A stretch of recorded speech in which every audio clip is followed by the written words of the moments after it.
ಕೇಶವ, ಆ ಪೇಪರ್ ಕೊಡು.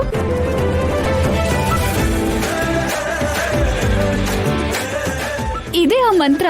ಫೋನ್ನಲ್ಲಿ ಫೋಟೋ ತೆಗೆದು ಪೇಪರ್ ಮೇಲೆ ಬರ್ಕೊಂಡ್ ಬಂದಿದ್ದೀನಿ.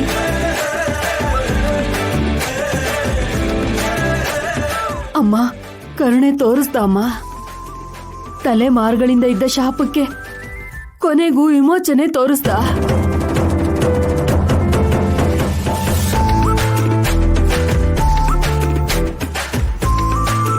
ಅಜ್ಜಿ, ಈ ವಿಷಯ ಯಾರಿಗೂ ಗೊತ್ತಾಗಬಾರ್ದು. ಮುಖ್ಯವಾಗಿ ಅವರಿಗೆ, ಶಶಿಗೆ ಗೊತ್ತಾಗಬಾರ್ದು.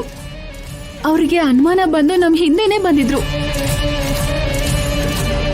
ಚಂದ್ರಿಕಾ ಅವ್ರಿಗೆ, ರಾಮಕೃಷ್ಣ ಅವ್ರಿಗೂ ಗೊತ್ತಾಗಬಾರ್ದು. ಅದಕ್ಕೆ ಅವ್ರಿಗೆ ಯಾವ ವಿಷಯನೂ ನಾವು ಹೇಳಲಿಲ್ಲ. ಒಳ್ಳೆ ಕೆಲಸ ಮಾಡಿದ್ರಿ. ಶಾಪ ವಿಮೋಚನೆ ಆಗೋವರೆಗೂ ಈ ವಿಷಯನ ನಮ್ಮ ಮಧ್ಯೆನೆ ಗೌಪ್ಯವಾಗಿಡೋಣ.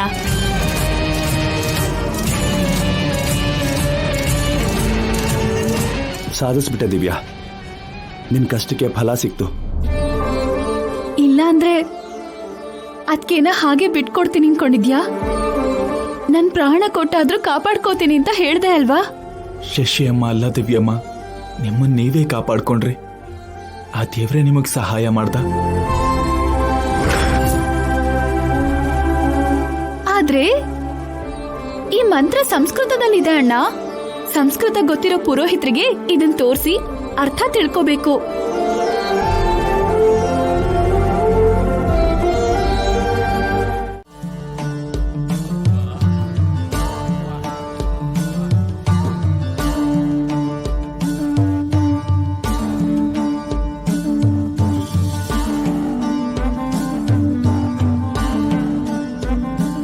दक्षिणे दक्षिणं प्राप्य स्थिते सप्ताष्टमी युथे कालरात्रिं यजेद्देव्यं सर्वाभरणभूषितां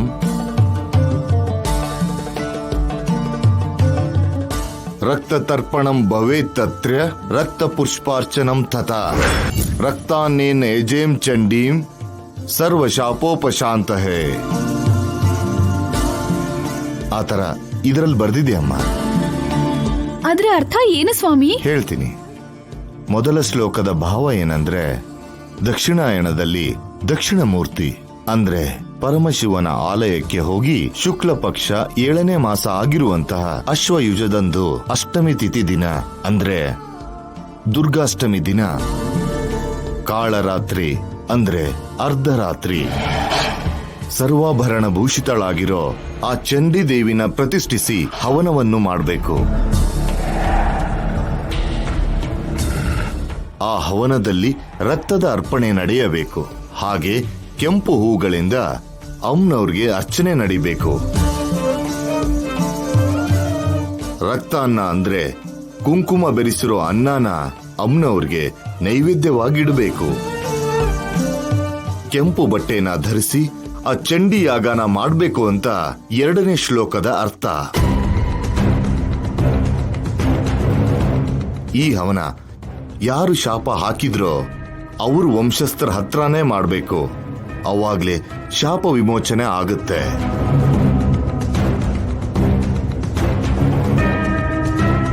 ದುರ್ಗಾಷ್ಟಮಿ ದಿನ ಶಿವಾಲಯದಲ್ಲಿ ಅರ್ಧರಾತ್ರಿ ಶಾಪ ಹಾಕಿರೋ ವಂಶಸ್ಥರ ಕೈಯಲ್ಲಿ ಚಂಡಿ ಯಾಗ ಮಾಡಿಸ್ಬೇಕು.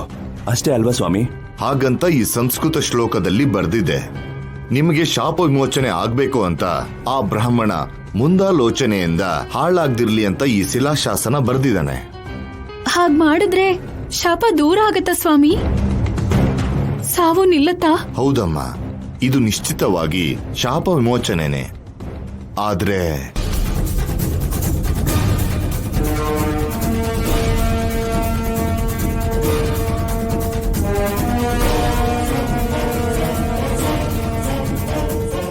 ಅಂದ್ರೆ ಏನ್ ಸ್ವಾಮಿ? ಈ ಯಾಗ ಅಷ್ಟು ಸುಲಭ ಅಲ್ಲ, ತುಂಬಾ ಕಷ್ಟ. ಈ ಯಾಗನ ನಿಲ್ಲಿಸೋದಕ್ಕೆ ಎಷ್ಟೋ ವಿಘ್ನಗಳು ಎದುರಾಗುತ್ತೆ. ಎಲ್ಲ ಅಡೆತಡೆಗಳನ್ನ ನೀವು ಎದುರಿಸಬೇಕು. ಪ್ರಾಣದ ಜೊತೆ ಹೋರಾಡಬೇಕು. ಎಷ್ಟೇ ಕಷ್ಟ ಆದ್ರೂ ಈ ಯಾಗನ ಮಾಡಿ. ಅಣ್ಣ, ಈ ಪುರೋಹಿತ್ರೇನ ಅಣ್ಣ?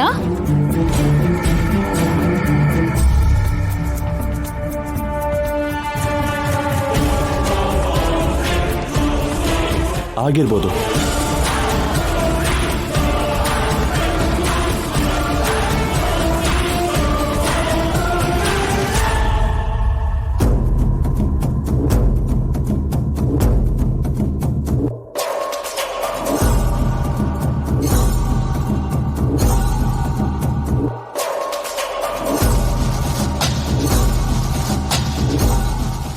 ಅವತ್ತು ನಮ್ಮ ವಂಶದ ಕಾರಣದಿಂದ ನಿಮಗಾದ ಅಪಚಾರಕ್ಕೆ ಮನ್ನಿಸು ತಾಯಿ.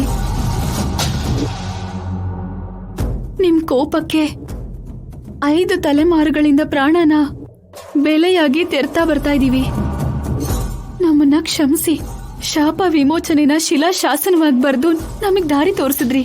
ಹಾಗೆ ನಿಮ್ ವಾರಸ್ದಾರನ್ ಕೂಡ ತೋರಿಸಿ ಸ್ವಾಮಿ.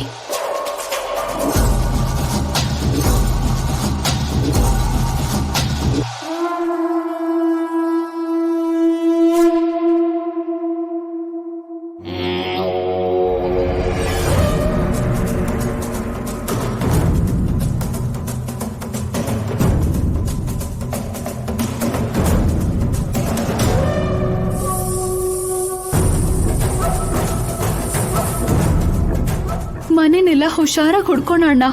ಯಾವುದೋ ಒಂದು ಆಧಾರ ಸಿಗದೆ ಹೋಗಲ್ಲ. ಆಯ್ತಮ್ಮ. ಕೇಶವ, ಯಾವುದು ಬಿಡದೆ ನೋಡು. ಸರಿ ಸರ್.